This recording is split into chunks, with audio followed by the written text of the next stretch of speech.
Look, the Rafael Devers trade sucks. I think we all know that. I know a lot of people will argue me on that, and I understand your point of view, but there are some positives, and I think that the Red Sox found an absolute gem in Kyle Henderson as part of the Rafael Devers trade. Welcome into this edition of the Red Sox Rundown. I am your host, Jack Latteray. It's an off day. Red Sox can't lose today.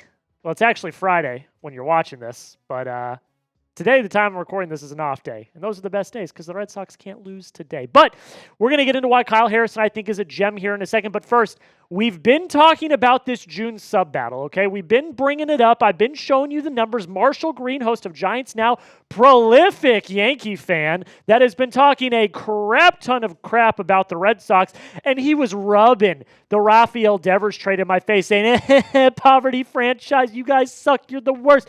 I want to bury him. Okay? We're not that far behind because of the Rafael Devers trade. We have grown quite a bit this month. We are knocking on the door of Giants Now, which is a much bigger channel than us. I want to bury them this month. So if you've not already, I'm talking to the new viewers, which I think is like 70% of the people that watch these videos. New viewers, hit that subscribe button. Join us right now so we can bury Giants Now this month. All right. It still stings to me. Again, I know people. I've had a bunch of people in my comments say, Jack, this is such a good thing. Getting rid of our best hitter is such a good thing. I'm so glad that we got rid of our best hitter. Jack, why are you keep talking about this? He is our best hitter. It's great that we got rid of him. Guys, this trade stinks. But it is what it is. You get Jordan Hicks, Kyle Harrison, James Tibbs, Jose Bello, and the Giants get Rafael Devers, who you play tonight. It sucks. I mean, I've continued to harp on it, and I've harped on it all week. It sucks, and it's not going to feel any better anytime soon. But if we look at the trade and we look at what the Red Sox got back in return, there is some interesting pieces. You know, Jordan Hicks threw a bullpen today at the time of recording this. That's great. You got Kyle Harrison, who we're going to talk about today, and James Tibbs. But at the end of the day, this is what it comes down to. Hicks was a salary filler. The Giants wanted to get rid of his contract, and they were taking on all of Rafi's contract. Okay, that's the only reason. Don't let Breslow lie to you and say, oh, he's going to be a high leverage arm at the end of games. No! They got rid of his contract. James Tibbs, I think, is a trade chip. I think he's a very good trade chip. I think he will get moved at the deadline. And then Bello is an unknown. But Kyle Harrison, on the other hand, I think is very interesting. I think he's the headliner of this deal for the Red Sox. And I think he could have a big role moving forward. He spoke to reporters in Worcester yesterday, and this is what he had to say about joining the Red Sox. He said, I've been waiting for my opportunity, and hopefully I get a good one here. I've just been excited to learn from the staff. You're going to get a guy who loves to play the game and plays the game hard. Is a great teammate. I'm just really excited to get going on this new journey. So to all the people that said Rafael Devers didn't want to be here, Rafael Devers is a locker room cancer, Kyle Harrison wants to be here. Kyle Harrison is excited to get with Andrew Bailey, get with the pitching lab, get with Craig Breslow and try to figure out and fix, maybe some of the issues that he had in San Francisco. And of note, he did cross paths with Andrew Bailey in 2023 when Bailey was still with the Giants. This was definitely an Andrew Bailey move. Everyone's been talking about it. Andrew Bailey definitely had a say when they asked him, okay, Bailey, we got this chance to maybe bring over a pitcher. Who do you want? I would bet you they asked Andrew Bailey, and he said, I want Kyle Harrison. We're going to talk more about Kyle Harrison, his stuff, his intangibles, everything in the comments in a second. But I want you to get down below in the comments. Let me know, do you trust Andrew Bailey to unlock Kyle Harrison? Because we'll talk about his stats in a second. They haven't jumped off the page. But I think that if Andrew Bailey can get in there and kind of work on the arsenal and figure it out, I think Kyle Harrison could be a pretty good pitcher for this team. But why for yes, if you think he could, and for no, if you think he could not. Do you trust Andrew Bailey to unlock Kyle Harrison? Let me know down below in the comments. So here are his career stats so far.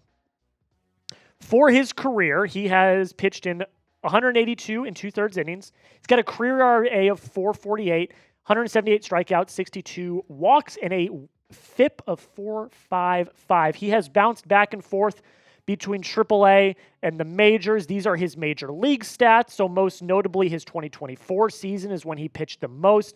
I understand the stats don't pop off the page. I get it. They don't look great. However, I think the intangibles are there. Don't look at his baseball savant page because that won't convince you. Nothing that he's done so far in his career will convince you. But I think the raw talent and the raw ability and upside are there. And if they can mold him, that might help him. We did have Justin Willard, who we'll talk about here in a second. He had a quote about Kyle Harrison. He is the director of pitching for the Boston Red Sox. This is what he had to say on Kyle Harrison. He said he's going to be a huge piece for the Red Sox for not only now, but hopefully the next 5-6 years. There's really big potential here. I'm really excited about the kid, and maybe just a fresh start somewhere else will help him and get him going in the right direction. And then Andrew Bailey also had some notes on him as well. He also said this. He said, he has the ceiling of a front-end rotation arm. Willard and our AAA staff are going to do an amazing job with him in terms of sitting down with him, maybe showing him a couple of things that we see, hopefully move the needle and put really good development plan together for him to go execute, which will set the foundation for sustained success at the major league level. I love that. So as of right now, he has a 3-pitch mix. A dominant 3-pitch mix. He's got his fastball, he's got a slurve, and he's got a change. The issue that Kyle Harrison has run into in the major league level is his slurve and his change are not fully developed. He has to rely on his fastball. So what the Red Sox want to do for the future is they want to add even more to his arsenal. I know what you're probably saying is, Jack, why don't you just refine the slurve? Why don't you just refine the change so that the fastball is effective? I understand that, but if you can add other faster additions to his arsenal, like a cutter, which they've been talking about adding as well, if you can add 4 or 5 different pitches that he can play with at a relatively consistent level, that would make the fastball, which is very overpowering, even better. Because, I mean, I'm just not going to mince words. His fastball is absolutely electric. And it has only continued to get better as the years have gone on. If you look at his miles per hour every year, his average velo has gotten better. His average velo this year is 95.1, which, I get it, is not great, but he tops out at 96, 97. And the batting average that he has is a 175 and a 213 expected batting average on his fastball. His fastball is good. There's no doubt about that. It is refining the off speed. And if they can do that, if they can work on a potential pitch grip, if they can add even another pitch to help complement his other off speed pitches, if he can do that, he's got the potential to be a really, really great player. Justin Willard talks about his fastball in particular. He said it's a unique fastball that's going to be his bread and butter no matter what else we want to do to him. That fastball is real. It's elite. It's got velo. It's left-handed. All really, really positive things. And so like I've already alluded to, that fastball is absolutely electric, averaging around 95.1 miles per hour this season, and has only gone up as he has continued at the minor and major league level. Also, something I didn't mention off the top that is very valuable. He's a lefty. That's something that the Red Sox do not have in their rotation. You've got Garrett Crochet. That's it. And bringing in Kyle Harrison, who's got a really impressive fastball. Again, if you can refine those off-speed pitches, you've got a dangerous member of your future rotation. And Kyle Harrison agrees. Kyle Harrison agrees. Here's what he had to say on his development. He said, I think this is a place where I'm going to get better and develop. I think it's just messing with another pitch, whether it's adding something else or tinkering with a sinker or a gyro slider. I'm just excited for the opportunity, and that's what we're going to experiment with here. Just imagine for a second, okay? Let's hop in a time machine, go 1, 2, maybe 3 years in the future, and let's just look at this potential future rotation. You've locked in Garrett Crochet to his extension. He ain't going anywhere. I would assume this offseason, you're going after a pitcher in free agency. I would love to bring in a Dylan Cease or a Framber Valdez or someone like that, a Michael King. You get a number 2 free agency and trade. What if you get enough out of Kyle Harrison that he's your 3? And then you've got Hunter Dobbins, who's been excellent this year in his rookie year, and Richard Fitz as your 4 and your 5. I really like this rotation. I'm not going to lie to you. This has the potential to be a really solid rotation in the next 2, 3, 4, 5 years. Look, I get we want to win now. I get it. I want to win now too. That's why I'm so angry that they traded away Rafael Devers. I get it.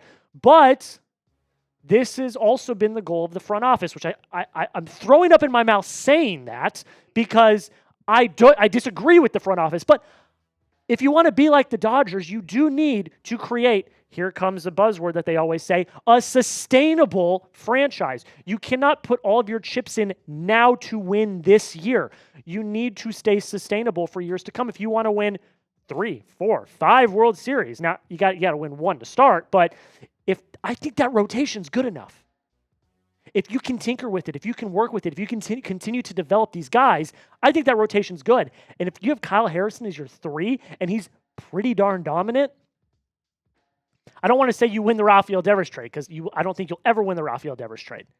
But that could earn you some brownie points if Kyle Harrison ends up being an absolute baller. You let me know, though. Be honest with me. I don't know how anyone feels because I say the trade's bad and everyone yells at me that it's good. And then I say something might be good and then everyone yells at me that it's bad. So I don't know. So you tell me, does Harrison contribute to the MLB rotation at some point in the next few years? Type S if you think he's going to be a stud. Type B if you think he's going to be a bust. I think he's got the potential to be an absolute stud, but you let me know down below in the comments. I want to hear your thoughts. This is my take on the entire situation, and then we'll talk about Kristian Campbell to end the video. The Raffy trade sucks. It does. If you want to win now, which I think they do, and I believe that they do, you don't trade away your best hitter in the lineup. The Red Sox had 6 hits, 7 hits against the Seattle in a 3-game series. Now, you won the series because your pitching was absolutely dominant, but that's not going to get you to the playoffs. That's not going to win you ball games in October. So it sucks. But at the end of the day, there are opportunities to be positive. And I think there were chips that they got that are positive. I think Kyle Harrison is the headliner that we should all be very excited about. Something we shouldn't be excited about, we're going to close out the video on this. So this came yesterday. I did a short.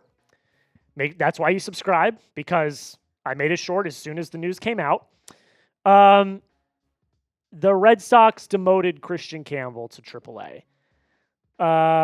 Jeff Passan had it first, and then all of the Boston media confirmed it afterwards.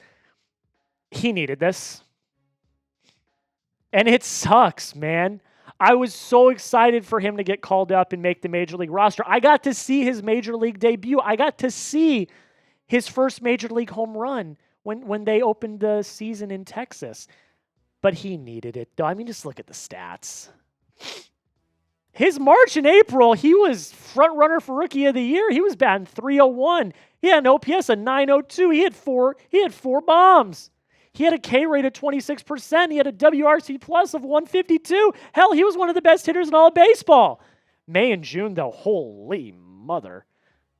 159 average, OPS of 465, only 2 home runs. His K rate went up 2.6%, and he has a WRC plus of 29. Oh my God. It's not been good for him. It hasn't. And I think this was the right move with Wilyer Abreu getting brought up from the IL today.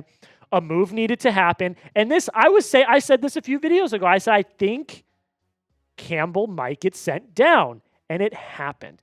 But this is not the end of Campbell. A bunch of talented guys have been demoted. Jackson Holliday last year came up. He stunk.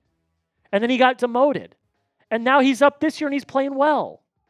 You know, like this has happened a lot. This is not anything new. So let him go down to Worcester. Let him get a breather. Let him go rake off these AAA pitchers. Let him get his confidence back, and then you can bring him back up to the Major League roster. This just wasn't cutting it. And with Rafael Devers no longer in your lineup, you could not have someone absolutely killing any momentum that you get if you get 1 or 2 runners on, and then he comes up to the plate. You just can't have that. So at the end of the day, it sucks. I hate it for the kid, but I think he's going to see this as a good opportunity.